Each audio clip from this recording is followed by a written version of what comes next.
Hi, so in this video, I want to talk about something that I've really wanted to talk about, and the subject of this video is perception, how our minds perceive things, the physical world around us, and what lies behind or beyond this perception. So the way our minds perceive the physical world around us, it is through our senses, it is through sight and sound and various other senses. So uh, let's stick to sight for now. So the way we see things, the way we might perceive a certain thing. Okay, like for example, if we see a red wall, for example, so we see that we see the brightness of it, we see the color of it, we see there are various other properties about it.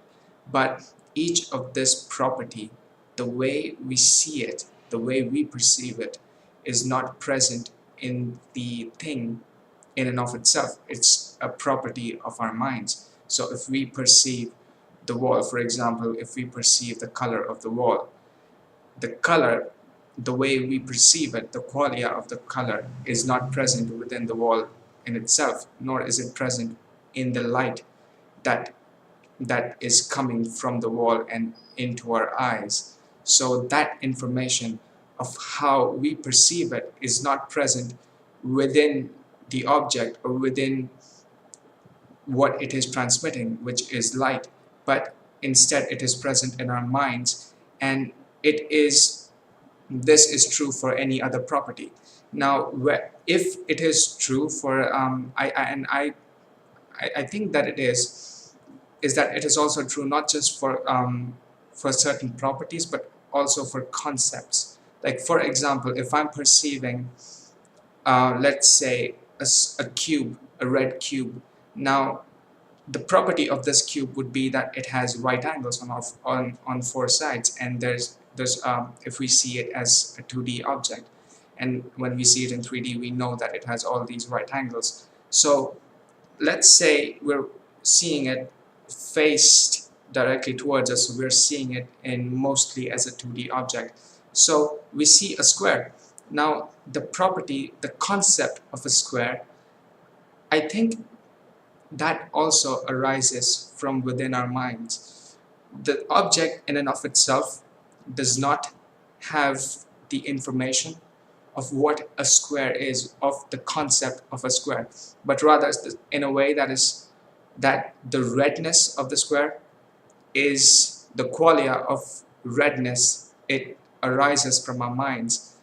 I think the concept of a square of right angles, I think it also arises from our minds. So if we can project this to everything else. Now this is, we just talked about a few qualities. So the way we see everything else, it's basically the same thing. So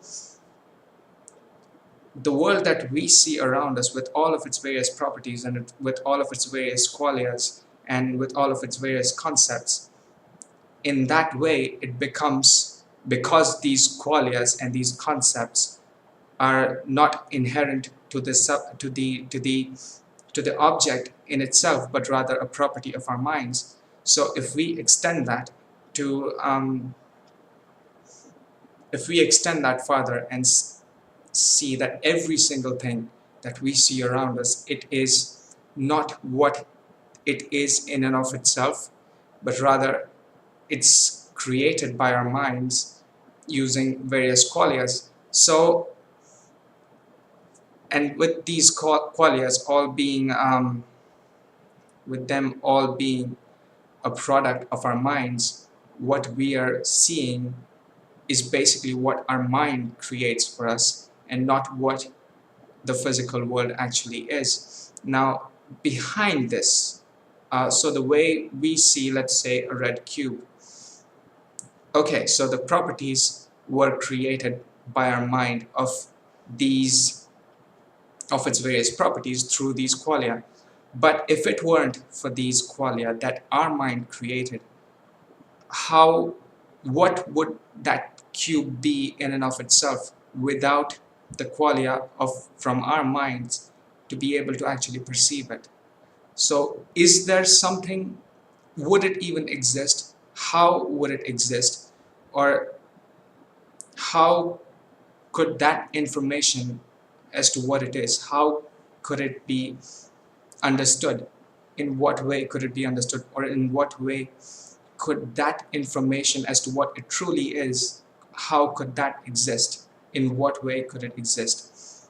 And in what way could our minds, could they perceive it?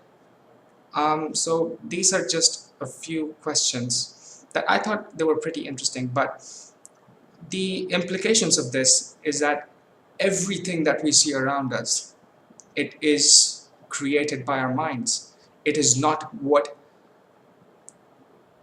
you, when you are looking at something, you are not looking at what it is, but rather how your mind has created it for you. So the entire information, it's basically coming from the mind and not, but there is a connection between how our mind sees something and what is actually present out there. Because if I were to extend my hand and if I were to hold that cube and hold it in my hand, it would be, it would make sense, it would be coherent with everything else. So there is that connection between how our mind is projecting it to us and what is out there. Because if it weren't for that, it wouldn't be coherent, it would be nonsensical.